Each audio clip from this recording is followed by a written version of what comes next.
Sepertinya sepertinya ada yang ngebet banget pengen satu putaran. Yang pengen satu putaran itu bukan 02 saja, 01, 03 pun sama, pengennya satu putaran. Nanti coba buktikan saja di tanggal 14 nanti, di tanggal 14 Februari nanti, buktikan mampu tidak untuk satu putaran. Bisa saja nanti yang ngebet satu putaran itu tidak masuk ke putaran kedua. Buat kami penting banget sekali putaran supaya langsung ada kepastian nih, karena saat ini kalau teman-teman lihat cek gitu ya di kalangan usaha bisnis itu semuanya wait and see.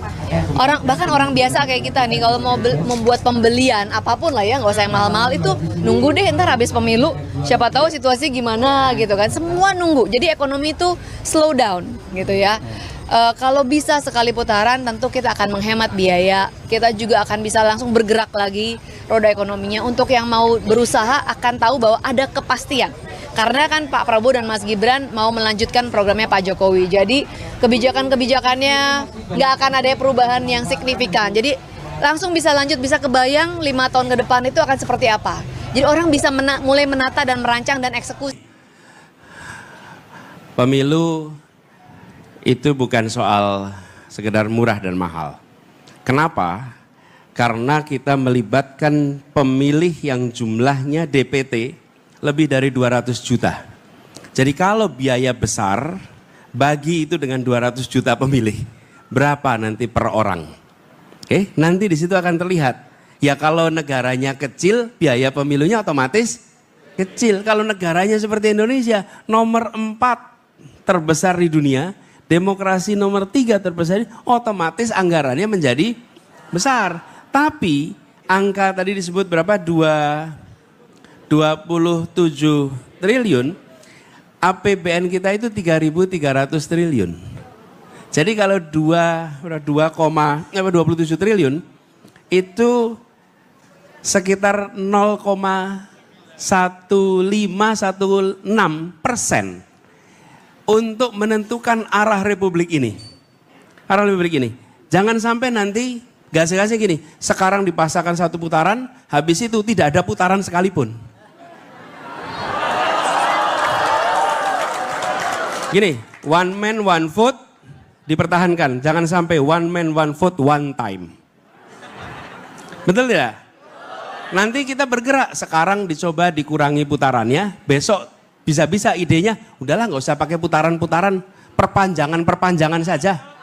Betul tidak? Jangan mendahului kemauan rakyat, oke? Nanti yang ngomong satu putaran itu tahu-tahu nggak masuk putaran kedua.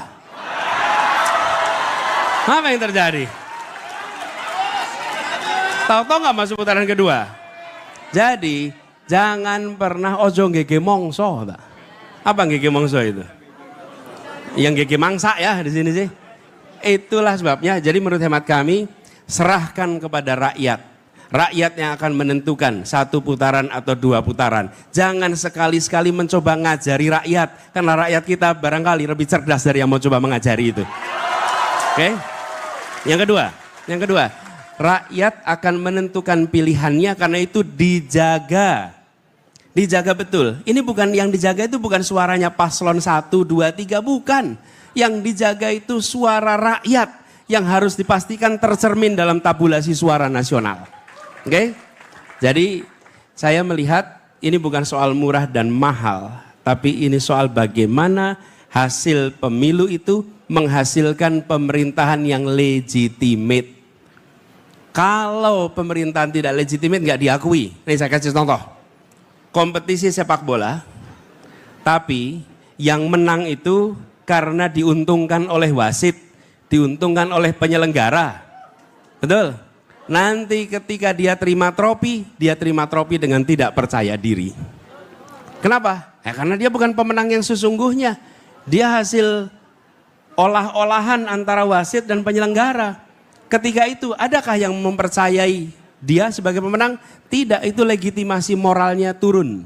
Kita ingin pemilu yang legitimasi legalnya kuat, legitimasi moralnya kuat, sehingga dia bisa menjalankan pemerintahan dengan baik untuk manfaat kita semua. Itu jawabnya.